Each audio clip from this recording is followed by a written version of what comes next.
Hello दोस्तों, मेरा नाम है दीपक और आप देख रहे हैं DKBSD। आइए आज हम लोग देखते हैं कि नौकरी और व्यापार, इनमें से क्या करना चाहिए, क्या ज़्यादा आसान होता है और क्या मुश्किल होता है, क्या ज़्यादा फायदेमंद होता है और क्या ज़्यादा नुकसानदायक होता है, किस में आपके हाथ पैर बंधे होते हैं और किस में आपको मिलती है अनलिमिटेड आज़ादी। दोनों के फायदे और नुकसान है। मैंने अपने जीवन में बचपन से कोशिश करी है व्यापार करने का। ही कुछ सेलेक्टेड टाइम था, थोड़े से समय थे जहां पे मैंने किसी के अंदर में नौकरी करी थी, लेकिन मुझे वहां पे जो सेटिस्फैक्शन मिलना चाहिए था वो नहीं मिला। तो मैंने सिर्फ आधे दिन की नौकरी की थी और उसे छोड़ दिया था। तो आइए आज हम लोग चर्चा करते हैं कि नौकरी और व्यापार दोनों क्या होता है, क्यों करना चाहिए और ये किसके लिए होता है। तो मेरा नाम है दीपक और आप देख रहे हैं DKBSD। आइए स्टार्ट करते हैं। दोस्तों, आपको नौकरी में आपके समय और मेहनत के बदले पैसा मिलता है। वहां पे आप एक निश्चित कार्य को करते हैं, लगातार थोड़ा सा सुधार करते हैं, आप अपने स्किल को डेवलप करते हैं, लेकिन उसमें आपको हर तरफ ध्यान देने की जरूरत नहीं होती है। कुछ सेगमेंट में, कुछ जगहों पर आपको जिम्मेवारी दी जाती है कि आपको इस काम को कंप्लीट करना है। इसमें आपको कैलकुलेटेड रिस्क होता है और कैलकुलेटेड टाइम पे काम करना होता है। यहाँ पे आपको एक निश्चित आमदनी मिलता है, साथ ही साथ आपको निश्चित समय तक ही काम करना होता है। उसके बाद जब आप घर जाते हैं तो फ्री होते हैं अपने समय को एंजॉय करने के लिए। कल फिर अगले दिन जब आप जॉब करने जाते हैं तो वहाँ पे वो काम करते हैं जो आप पर डे करते आ रहे थे। वहाँ पे आपको अपने सीनियर की बातों को सुनना होता है और आप जो काम कर रहे हैं उसे बेहतर तरीके से करना होता है। बस नौकरी में इतना ही होता है, काफ़ी कुछ कैलकुलेटेड होता है। इसलिए आपको कैलकुलेटेड जितना आपने अनुमान किया है उतने ही आपको पैसे मिलते हैं। तो दोस्तों, नौकरी कई मानों में बेहतर है, लेकिन ये मेरे लिए नहीं था। मैंने जब नौकरी की शुरुआत करी, फर्स्ट डे ही मैं गया किसी प्रेस में और मैंने उनसे बात करी कि मेरा बिजनेस चल नहीं रहा है, तो मैं जो कर रहा था मैं वो आपके लिए काम करता हूँ। तो उन्होंने बोला कि अच्छा ठीक है, आप काम की शुरुआत कीजिए। और जब मैं उनके यहाँ काम की शुरुआत करने के लिए बैठा सुबह 10 बजे, तो दोपहर में 2 बजे मुझे लगा कि ये मेरे लिए नहीं है। मैंने जाकर बॉस से बात करी और उनसे मैंने कहा कि मैं इस काम को नहीं कर पाऊंगा। तो उन्होंने कहा कि मैं जानता था कि आप इस काम को नहीं कर पाएंगे, क्योंकि आप जो मेरे लिए काम करेंगे तो मुझे आप 5 लाख रुपया कमा करके देंगे तो मैं आपको 50,000 रुपया दूंगा। इससे अच्छा है कि आप खुद का काम करें। अगर आप 2 लाख का भी काम करते हैं तो उसकी सारी प्रॉफिट आपकी होगी। आप थोड़ा सा संयम रखिए और आगे बढ़िए, आप मंजिल पाएंगे। नौकरी आपके लिए नहीं है, आप एक बिजनेसमैन हैं, थोड़ी उतार चढ़ाव आई है, आप इसको ठीक कर लेंगे। तो उन्होंने मुझे काफ़ी इंस्पिरेशन दिया, उनसे मैंने काफ़ी कुछ सीखा। वो आधे दिन की नौकरी मैं आज तक याद करता हूँ। तो मैं एक छोटा बिजनेसमैन कैसे बना? दोस्तों, मैं एक छोटा बिजनेसमैन हूँ, मैं ज़्यादा बड़ा बिजनेस नहीं करता हूँ, लेकिन मैंने इस बिजनेस को बचपन से किया है। मुझे किसी ने गाइड नहीं किया है, मुझे किसी ने बताया नहीं कि इस बिजनेस को इस तरीके से करना है। जब हमारे घर की स्थिति ठीक नहीं थी तो मैंने सोचा कि अब मुझे काम करना चाहिए। तो उसके बाद मैं, जहाँ हमारे भैया फैक्ट्री में जॉब करते थे, मैं वहाँ पे गया और काफ़ी कम 20 रुपये प्रतिदिन पे मैंने 8 घंटे की जॉब करी। वो जॉब काफ़ी दिनों तक मैंने किया। वो जॉब ऐसे था नहीं, वो ठेके पे ही काम होता था, लेकिन 20 रुपये मिनिमम मुझे मिलते थे। मैं ज़्यादा काम नहीं कर पाता था, इसलिए मुझे 20 रुपये ही मिलते थे। उसके बाद मैंने जल्दी से उस काम को सीख लिया और 1 साल तक मैंने ठेके पे काम किया, जहाँ पे मुझे काफ़ी सारे पैसे हुए। लेकिन मुझे ये जल्दी एहसास हो गया कि मैं इस काम के लिए नहीं बना हूँ, ये मेरे लिए काम नहीं है। उसके बाद मैंने कुछ ट्राई किया। मेरे जो मित्र थे एक, उनसे मैंने बात करी, वो मार्केटिंग का काम करते थे। काफ़ी सारे प्रोडक्ट्स को वो मार्केट से, होलसेल मार्केट से लेकर के आते थे और रिटेल में सेल करते थे, जहाँ पे उन्हें कुछ प्रॉफिट होती थी। तो उस समय मैंने उन्हें कहा कि मुझे कुछ अगर आप काम दे सकते हैं तो दीजिए। तो मुझे उन्होंने बोला कि मैं आपको 3% दूंगा। मैंने बोला काफ़ी अच्छी बात है, अगर मैं 10,000 का सेल कर देता हूँ एक दिन में तो मुझे 300 रुपये मिलेंगे। तो मैंने ये सोचा और मैंने अपने साइकिल पर उनके सामान को लोड किया और मैं मार्केट में घूमने लगा और मैंने काफ़ी दिनों तक ये काम किया। जिसमें मुझे काफ़ी अच्छा बचत भी हुआ और लोगों से कैसे बात करना है, एक ग्राहक क्या सोचता है और हमें कैसे उनसे डील करना चाहिए, ये मैंने वहाँ पे थोड़ा बहुत सीखा। उसके बाद वो काम ज़्यादा दिन नहीं चला, तो मैंने सोचा कि अब क्या किया जाए। तो मैं उसी दौरान जो मैं आइटम बेचता था, जैसे मैं लिक्विड नील बेचता था, तो लिक्विड नील जो मैं बेचता था उसका मैंने एजेंसी लेने की सोची। मेरे पापा के परिचय के एक मित्र थे, उन्हें उसके CNF के बारे में मालूम था, तो मुझे वो ले गए और वहाँ से मुझे अपने एरिया में काम करने के लिए लाइसेंस मिल गया, मुझे डिस्ट्रीब्यूटरशिप मिल गया नील का। मैंने काफ़ी दिनों तक वो काम किया, लेकिन फिर से मुझे मार्केट की समझ नहीं थी। मैंने 6 से 7 महीने बाद ही उसे सरेंडर कर दिया। तो 6 से 7 महीने काम करने के बाद फिर से मैं एक प्रॉब्लम में फंस गया। हुआ ऐसा कि नील का जो मार्केट होता है वो अक्टूबर तक ही होता है। कोई जो नील यूज करते हैं सभी लोग, तो वो बस नवंबर तक ही यूज करते, नवंबर के बाद नील का यूज नहीं करते, जिससे कि नील का सेल काफी डाउन हो जाता है। और उस समय हमारी कंपनी का प्रेशर आया कि आप थोड़ा माल उठा लो, एक्स्ट्रा माल उठा लो। मैंने एक्स्ट्रा माल उठा लिया और मैंने उठा करके उन्हें क्रेडिट पर बेच दिया। और क्रेडिट पर बेचने के कारण मेरे पास पेमेंट लगभग मार्च तक नहीं आया, जिसके कारण कंपनी का काफ़ी प्रेशर था। मैंने पैसे का इधर उधर से व्यवस्था करके मैंने पेमेंट कर दिया। और पेमेंट करने के बाद कई जगहों से माल भी मुझे उठाना पड़ा, क्योंकि उस समय तक मुझे अनुभव नहीं था कि ये क्या हो रहा है। मुझे पता नहीं था, या फिर मुझे किसी ने बताया नहीं कि इसका मार्केट फिर अप्रैल से उठेगा, अभी ये सीजन ऑफ चल रहा है। तो इस कारण से मुझे वो अपना डिस्ट्रीब्यूटरशिप सरेंडर करना पड़ा, वो काम खत्म हो गया। उसके बाद मैंने सोचा कि क्यों ना मैं नील ही बनाने लगूं। मुझे उसका फार्मूला पता चल गया और मैंने नील बनाया। मैं जाकर के मार्केट से खाली डब्बे लेकर के आया और उसमें नील को भरा। अब जरूरत थी कार्टून और लेबल की।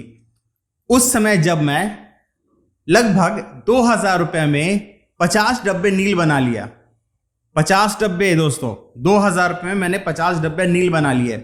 और उसके बाद मैं गया लेबल का प्रिंट करवाने। तो जब मैं लेबल का प्रिंट करवाने गया तो उस समय लेबल प्रिंट करवाने में प्रिंटिंग प्रेस वाले ने मुझसे 14,000 रुपये मांगे और उन्होंने कहा कि लगभग आपको 20,000 लेबल प्रिंट करवाने होंगे। अब मैं सोचा कि मेरे पास तो 14,000 रुपया है ही नहीं, मैंने तो 1,000 रुपये में ही व्यापार शुरू किया। तो उस समय मैंने नील का काम छोड़ दिया, जबकि वो काफी प्रॉफिटेबल बिजनेस था उस समय, लेकिन लेबल ना होने के कारण मैं उसे बेचता कैसे, फिर उसके बाद पैकेजिंग में मेरा खर्चा होता। तो ये इस कारण से मैंने नील का काम छोड़ दिया। और इसके बाद फिर से मैंने किसी डिस्ट्रीब्यूटर के यहाँ मार्केटिंग का जॉब स्टार्ट किया। मैंने काफ़ी दिन मार्केटिंग का काम किया, जिसमें कि मुझे कोई संतुष्टि नहीं मिली।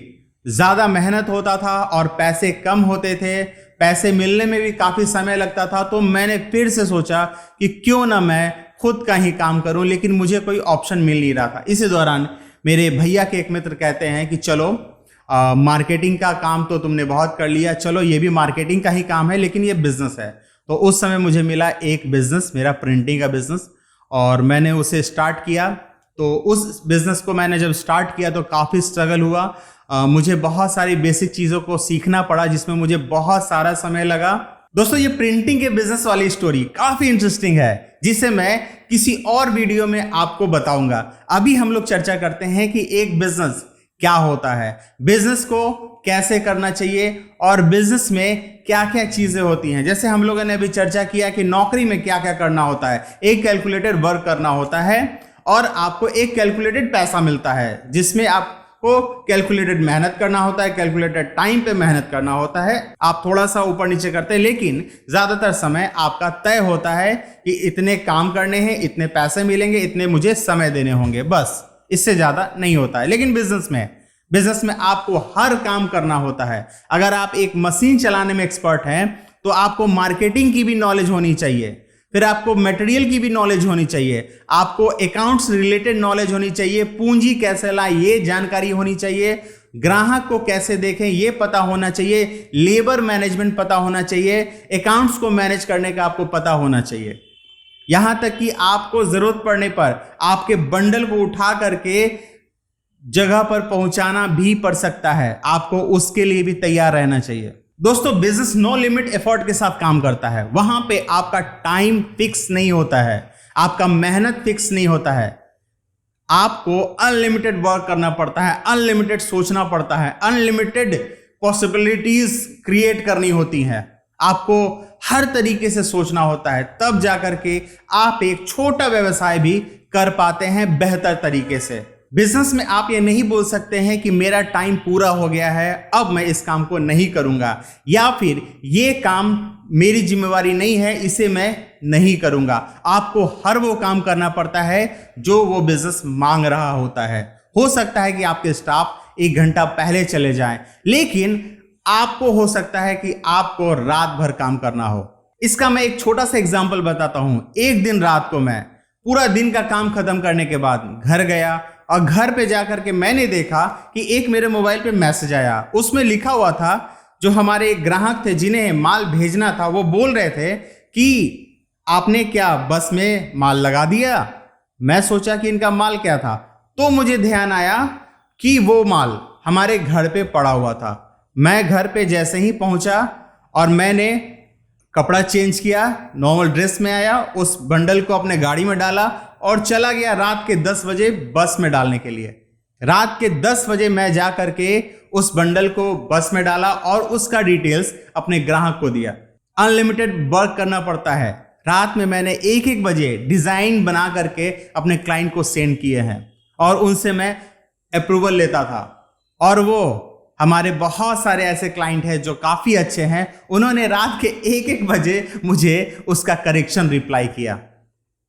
तो इस तरह से एक बिजनेस करना होता है, हर तरफ आपको सोचना होता है। अगर कोई स्टाफ किसी काम को करने से आनाकानी कर रहे हैं तो उसके बदले आपको उस काम को कंप्लीट करना होता है, क्योंकि उनके आनाकानी करने से उनकी सैलरी नहीं रुकेगी, आपका बिजनेस रुक जाएगा, आपके ग्राहक असंतुष्ट हो जाएंगे। हो सकता है कि आपके ग्राहक उस कारण से आपको अगली बार बिजनेस न दें। इससे आपके स्टाफ को फर्क नहीं पड़ेगा, फर्क पड़ेगा आपको और आपके बिजनेस को। तो दोस्तों बिजनेस काफी टफ है, लेकिन अनलिमिटेड पॉसिबिलिटीज है। इसमें आपको मिलता है ढेर सारा पैसा, ढेर सारी संतुष्टि, ढेर सारा समय। जब आप एक बिजनेस को बेहतर तरीके से चलाते हैं, उसके लिए जिम्मेवार व्यक्ति को अपॉइंट करते हैं, सभी अपने काम को सही तरीके से करने लगते हैं, तो आपका बिजनेस काफी अच्छा रन करता है और आप एक दिन आजादी महसूस करते हैं। लेकिन वो आजादी भी बहुत बड़ी जिम्मेवारी के साथ आती है।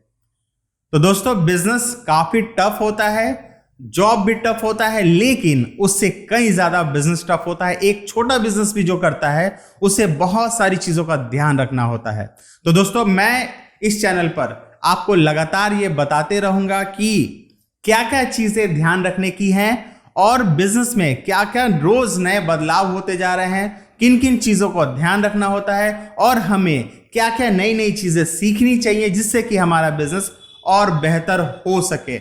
यहाँ पे मैं आपको लाऊंगा जो हमारे तरह छोटे छोटे बिजनेस करते हैं या फिर किसी भी बिजनेसमैन को जो वो एक सक्सेसफुल बिजनेस चला रहे हैं और पर लोग उन्हें नहीं जानते हैं। मैं कोशिश करूंगा कि इस चैनल पर उन्हें लाने की, साथ ही साथ बहुत सारी चीजें मैं खुद सीख रहा हूं वो मैं आपके साथ शेयर करूंगा और आप भी उसे सीख करके अपने बिजनेस या फिर पर्सनल लाइफ में इंप्लीमेंट कर सकते हैं, जिससे कि आपको मिलेगी ढेर सारे फायदे।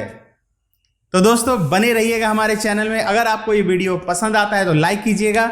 चैनल को सब्सक्राइब करना बहुत जरूरी है, क्योंकि ये चैनल बहुत अच्छा होने वाला है जहां पे आपको ढेर सारी चीजें सीखने को मिलेंगी। बने रहिएगा हमारे चैनल में। मिलता हूं अगली वीडियो में, तब तक के लिए नमस्कार।